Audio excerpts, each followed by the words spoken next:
you struggle with your spending or have credit card debt that you want to get under control? One way to deal with it is to curb your spending, of course. Bruce Sellery is here with 6 ways. Yeah. 6 ways. We got ways to tame your spending temptation. So some people might hear that and think, well, of course, if I spend less, I will have more money. Makes perfect sense. It's not that easy. It's not that easy. The entire system is stacked against you. Yes. So if you feel like you're struggling, it is because society values consumption. Yes. The banks have found ways to extend us credit. The marketers can find ways to trick our psychology into buying things.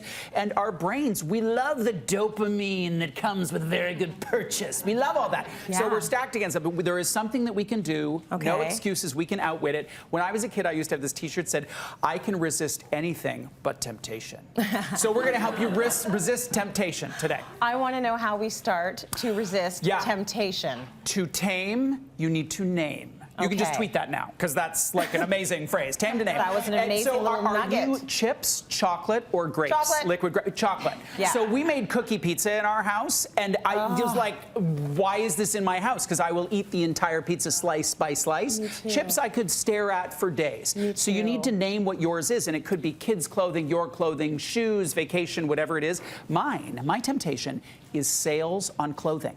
Okay. So it's not so much clothing. I could never buy another piece of clothing. It's the sale. So I see this snowboarding jacket. I was like, wow, it's only $100. It's amazing. It's the end of the year. I buy it. I have owned it for a decade. It's a ladies' jacket. But I'm like, it's on sale. And then a couple years in, someone's like, I think that's a ladies' jacket. Oh, well, it was $100. For the record, it was $100. Are you a snowboarder?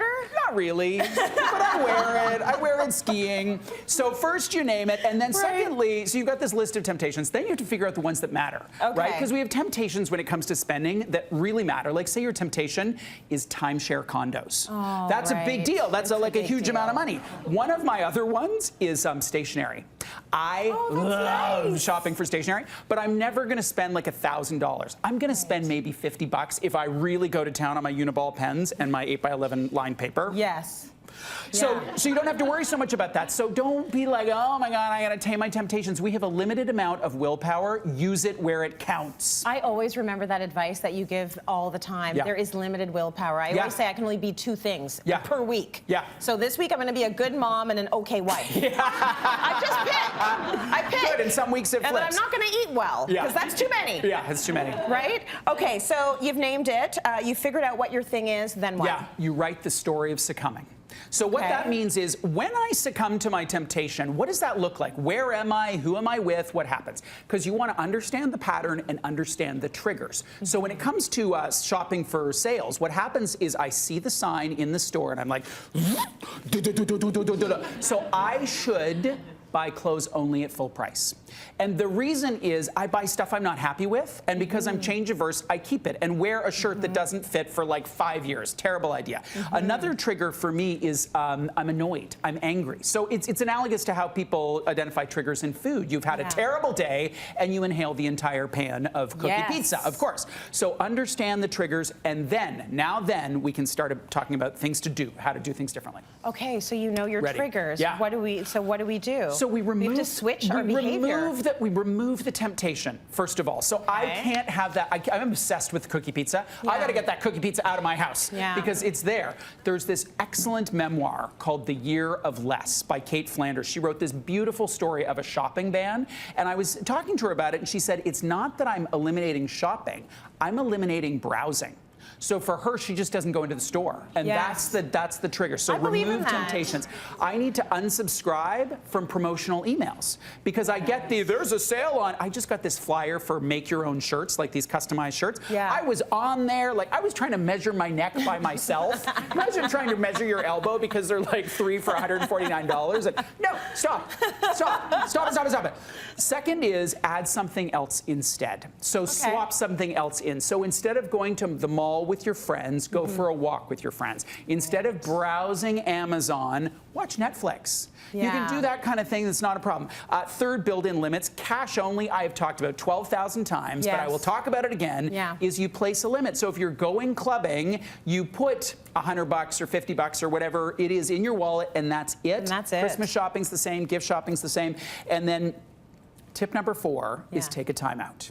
So you see the thing that you want, take 24 hours and make a choice after you've let the emotion of your terrible day unfold. You can be more objective. And then keep a list of what you want. Keep a list of what you want. So right now, I want a new backpack for my work because I'm walking around with like a camping knapsack, and I'm a very important professional person. Yes, you are. But instead of going and trying to find one on sale, I need to keep a list, and then I've been able to pacify my brain a little bit because I've got it written down and ready to go. And you know that when you see it, this is something on your list. It is legit. This purchase is okay. It has been okayed by you. Okay, what is temptation bundling? Ooh, I love this idea. So this is bundling a temptation with something that you've been procrastinating against. So the research comes out of the Wharton Business School, and the person who did the initial study was like, oh, I hate going to the gym, hate going to the gym, hate going to the gym. What if when I go to the gym, I listen to my favorite podcast? But only when I go to the gym. So if you think about that in a financial context, a lot of people are tempted to spend money at the food court every day, right? And that can really add up to a substantial sum.